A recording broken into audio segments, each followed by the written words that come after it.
A point apiece. Caoimhín King to Seamus Kenny.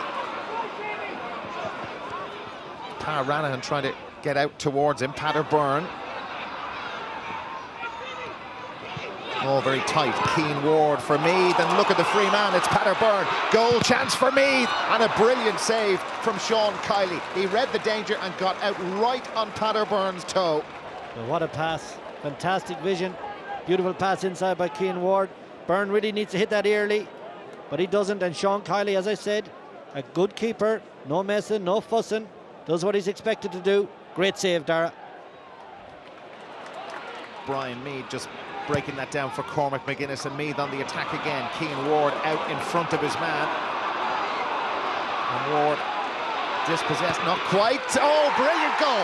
What a fantastic goal from Keane Ward. It looked as if Johnny McCarthy had got the ball from him. He knocked it out of Keane Ward's hands, and the finish was absolutely superb. Well, a mixture of strength and skill. He had the power to keep off the tight attention of Johnny McCarthy. No slouch McCarthy, as we know. But this is terrific. With the left foot this time, slots it right into the side. Super goal. Brian Farrell read where it was going. Farrell brings Stephen Bray in. Limerick have men back there, but none close enough to Stephen Bray. And Bray at it again, and the Meath captain leading by example. The goal set them on their way, and they're building up a pretty healthy lead at the moment. And I think the viewers now are getting a sense of the serious football ability that is in the Meath forward line.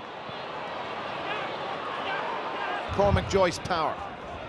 You can hear the wind blowing and swirling around O'Moore Park. Shawnee Buckley. Now Jason Stokes. Stokes cuts away through. He brings Stephen Kelly in, and Kelly with the point. That is their first from play, and that will give them a sizable lift. It was a good team score. They were patient, and when they needed it, they were clinical. I think in rugby, that's what you'd call a really good line, a really good angle. And we know Kelly has a rugby background. He's a some footballer as well. Oh, that is a bad challenge.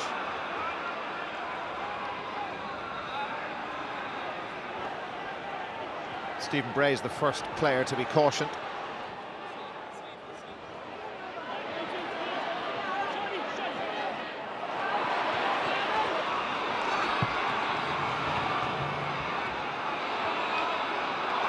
John Galvin doing extremely well for Limerick. Cormac Joyce power just peels away. He's on the 21, waiting!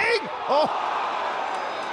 John Galvin just went through challenge after challenge. And how close was this? Well, it's pure power. Joe Sheridan is next up. He's going to take him on side to side. Great effort, but he's too powerful for him too. Oh, that's close. Here is Stephen Bray. Par Ranahan trying to get on his toe. Bray forced backwards. Seamus Kenny. He's been all action at right half back and in a few other places as well. Here's Stephen Bray again. A collision. It breaks well for Bray. Meath looking for another score, which they've got. The point with the fist. It's their first in 11 minutes, would you believe? Puts 4 between them again. Ian Ryan. 3-7 about 12 months ago. 1 point so far, that was a free. Padraig Brown. Stephen Kelly. Kelly making a better angle for himself. Stephen Kelly for Limerick. Had a shooting chance, decided to wait. He's got that bit closer. Has he got the white flag? Indeed he has. That is their 5th point. Kelly has got 3 of them. They needed that. And that's terrific. I thought he lost his chance here and didn't put over with the left, but he shows us he is a right, cuts back inside, made that completely on his own, Dara, from the corner position.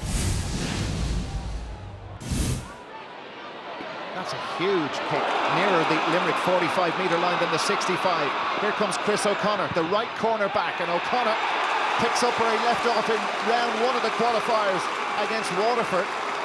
We saw him a number of times in the first half pop up in these sort of advanced positions, and when he gets here, he knows how to score. Limerick need to get going here. Stephen Kelly. Keeping possession, but not making a lot of ground. looking for an incision. O'Donovan tries to get them through. Free man is Shawnee Buckley. Buckley hits some serious traffic, gets the shot away. What a goal from Shawnee Buckley, the Limerick captain, and they're back in this game with a bang. How on earth did he manage to get this through a crowd of players? Well, for a moment I thought he was going to go down. He was almost fouled in the large rectangle. Lovely bit of work. There's the dummy, there's the possible foul, and a bullet. That is a brilliant goal from Shawnee Buckley, and that should ignite Limerick's challenge here in Portlaoise. Big style. Here is John Milan, the new man in for Limerick. Jim O'Donovan also coming in about, what, 15 minutes ago. 45 for Limerick.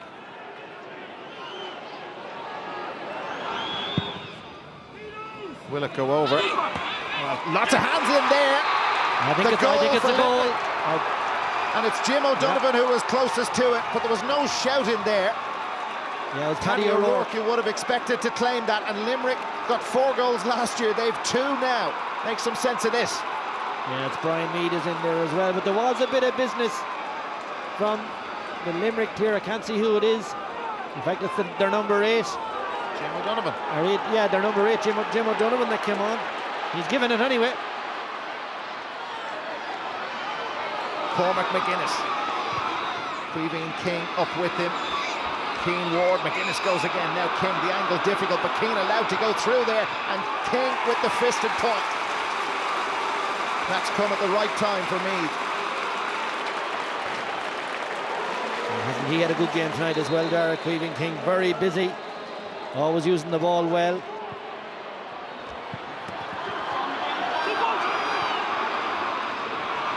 Free man through the middle is Milan. Milan is screaming for it, and the foul on Ger Collins. The free coming up, but there was an opportunity if Collins could have got his head up to play Milan. It was free. Well, what's going on here? There's a Limerick player down injured. That is David Bray who's over there. Brian Farrell is trying to act as peacemaker, but the referee has travelled all the way down to the umpires behind the goal to our right. There's communication via the earpiece. We were watching the play this end, didn't see it, but the umpire seems to be very sure of what happened.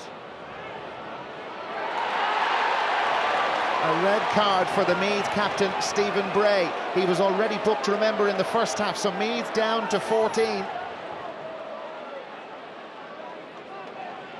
Down at the other end, Ian Ryan with the free. Meath down to 14, and Ryan slots that one over.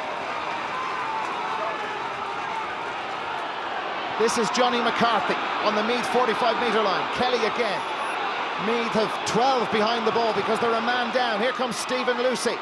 Lucy again, the dual star. Can he at least force a free? He overcarried the ball. What a time to make a mistake like that.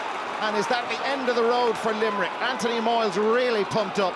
The 2 minutes of added time almost up, and Stephen Lucy, it was there in front of him. Well, was it a mistake? Let's just see. And indeed it was. Great call by the referee. Paddy O'Rourke has been taking his time over these kick-outs, and this is a free. He's been getting huge distance on it. The 2 minutes are up. The referee is going to blow it up. He has done it, and Meath are into the quarter-finals. 2008 was a disaster for them in the championship. Limerick hammered them at the Gaelic grounds, but they've got their revenge here tonight in Portlaoise. 14-man Meath have come out on top, just about 113 to Limerick's 2-9. Definitely not good for the heart. You know, like, I mean, I thought we were in the driving seat, and then obviously the mix-up and the goal at the end just caused a bit of panic. But I must say, fair play to our lads. They kind of continued to play football, and we tagged on an extra score, 2 scores. Kingsley came up and got a great fisted point, so it was important just to get those next few scores. And yeah, we're in the next round, and that's it. Meath are a tough team. They defend the numbers, you know, but we did make a couple of breakthroughs, and we did create space, and we did have chances to win it. I mean, I hate to blame referees and stuff like that, but I think it was Stephen Lucy being called for overcarrying there at the end was very disappointed. I mean, he could have much got her, from my angle anyway, he could have much got her free in, could have went extra time, but you know, I mean, we did have chances to win it, and we just didn't take them on the day. OK, we're going to look at some of the points John Galvin made there, but lots of emails coming into the programme about the timekeeping issue at the end. I was expecting a lot more than 2 minutes. Was there more juice? As Michael. Kevin says, quick question about the amount of extra time. Surely the 2 minutes extra played was way off. It really should have been near 4 minutes. Brendan and Claire, only 2 minutes overtime. And when it took over 2 to send off the Meath man, should have been much more, he says. Robert Victory, when will the GA realise that timekeeping for inter-county matches must be taken out of the referee's control? It's a tough enough job without trying to think back over the half, recollecting stoppages, substitutions and the like. I'm a Meath man, but will readily concede there was a minimum of 4 minutes due at the end of last night's match. Kevin, timekeeping. Well, it's a hugely controversial area, and a few weeks ago, you remember, we looked at this in some detail, but it's raised its head again. Look, the rule is pretty straightforward. The added time can be added for deliberate or incidental delay. The referee can do that. There's a little bit of an out in the rule book in that the referee is the sole arbiter of what's to be added on, and it's totally at his discretion. So, there's a little bit of wriggle room, if you like. But tonight we're going to look at under a few different headings, things like deliberate delay, players just taking their time with things, substitutions, injuries, bookings and things that happen during a match. And there may be a major incident, which would be the bray, sending off perhaps.